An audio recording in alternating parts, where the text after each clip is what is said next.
നിരപരാധികളായ 26 മനുഷ്യരെ ഭീകരവാദത്തിന്റെ മറപറ്റി കൊന്നുതള്ളിയ പാകിസ്ഥാന് ഇന്ത്യ ഒടുവിൽ ശക്തമായ മറുപടി നൽകിയിരിക്കുകയാണ്.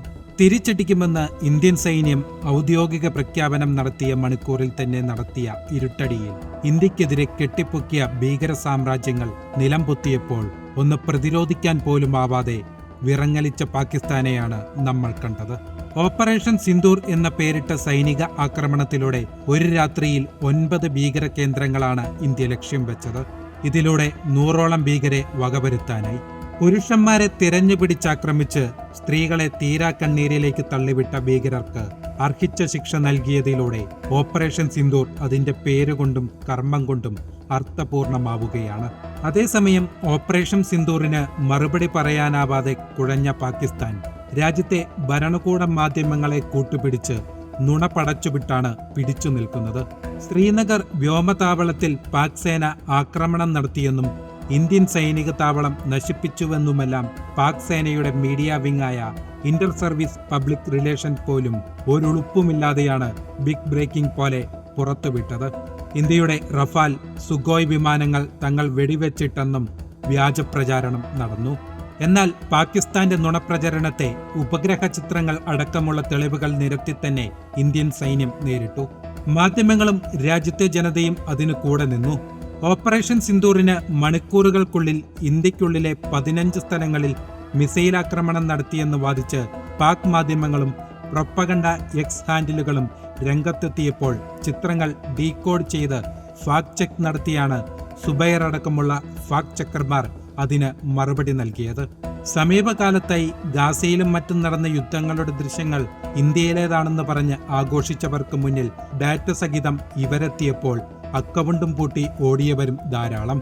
ഇതിനു പിന്നാലെ പാകിസ്ഥാനെതിരെ നടത്തിയ സൈനിക ആക്രമണത്തെ അപലപിച്ച് ചില ഇന്ത്യൻ പേരിലുള്ള അക്കൗണ്ടുകളും പ്രത്യക്ഷപ്പെട്ടിരുന്നു. എന്നാൽ ഇതെല്ലാം ഫേക്ക് അക്കൗണ്ടുകളാണെന്ന് വ്യാജ അക്കൗണ്ടുകളുടെ പേരുകൾ നിരത്തി ഫാക്ട് ചെക്കേഴ്സ് സർജിക്കൽ സ്ട്രൈക്ക് നടത്തി.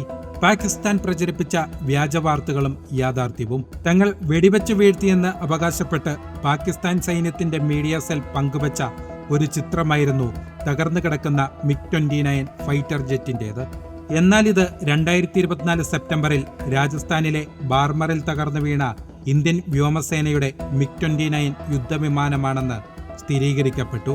ഇന്ത്യയുടെ ഓപ്പറേഷൻ സിന്ദൂരിനെതിരെ പാകിസ്ഥാൻ നടത്തിയ പ്രതികാര നടപടിയാണെന്ന് വ്യാജമായി ആരോപിച്ച് നിരവധി പാകിസ്ഥാൻ അനുകൂല അക്കൗണ്ടുകൾ ഒരു പഴയ വീഡിയോ പ്രചരിപ്പിച്ചിരുന്നു. ശ്രീനഗർ വ്യോമതാവളത്തിൽ പാകിസ്ഥാൻ സൈന്യം നടത്തിയ ആക്രമണം എന്നായിരുന്നു അവകാശപ്പെട്ടത്. എന്നാൽ ഇത് 2024 പാകിസ്ഥാനിലെ ഖൈബർ പഖ്തൂൺഖയിൽ നടന്ന വിഭാഗീയ സംഘർഷങ്ങളുടേതായിരുന്നു. ഇന്ത്യൻ ബ്രിഗേഡ് ആസ്ഥാനം ആക്രമിച്ചുവെന്ന വാർത്തയും ഇതുപോലെ പൊളിഞ്ഞു. ഗാസയിലെ ഒരു കെട്ടിടം ബോംബാക്രമണത്തിൽ തകർന്നു വീഴുന്ന ചിത്രമാണ് ഇതിന് ഉപയോഗിച്ചിരുന്നത്.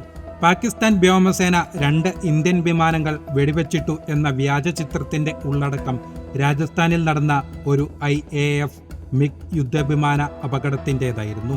1 വർഷത്തിലേറെ പഴക്കമുള്ളതാണ് ചിത്രം. പാകിസ്ഥാനിൽ തകർന്നു വീണ ഇന്ത്യൻ വിമാനത്തിന്റെ അവശിഷ്ടം എന്നു പറഞ്ഞുള്ള വാർത്തയും വ്യാജമായിരുന്നു. വിമാനത്തിൽ നിന്നുള്ള ഡ്രോപ്പ് ടാങ്ക് കാണിച്ചായിരുന്നു ഈ നുണപ്രചാരണം. ഇതിനിടയിൽ ഇന്ത്യൻ സൈനികർ എന്നവകാശപ്പെട്ട് എക്സിൽ പോസ്റ്റ് ചെയ്യപ്പെട്ട നുണകളും പൊളിച്ചെടുക്കപ്പെട്ടു. പലസ്തീനിൽ മിസൈൽ വർഷിക്കുന്ന ചിത്രം വെച്ചായിരുന്നു ഹാപ്പി ദിവാലി, ജയ് ഭാരത് തുടങ്ങിയ ക്യാപ്ഷനിൽ ചിത്രങ്ങൾ പോസ്റ്റ് ചെയ്യപ്പെട്ടത്. എന്നാൽ ഇത് ലോകരാജ്യങ്ങൾക്ക് മുന്നിൽ തെറ്റിദ്ധരിക്കപ്പെടാൻ വേണ്ടി പാകിസ്ഥാൻ നടത്തിയ കുബുത്തിയാണെന്ന് വൈകാതെ തെളിഞ്ഞു.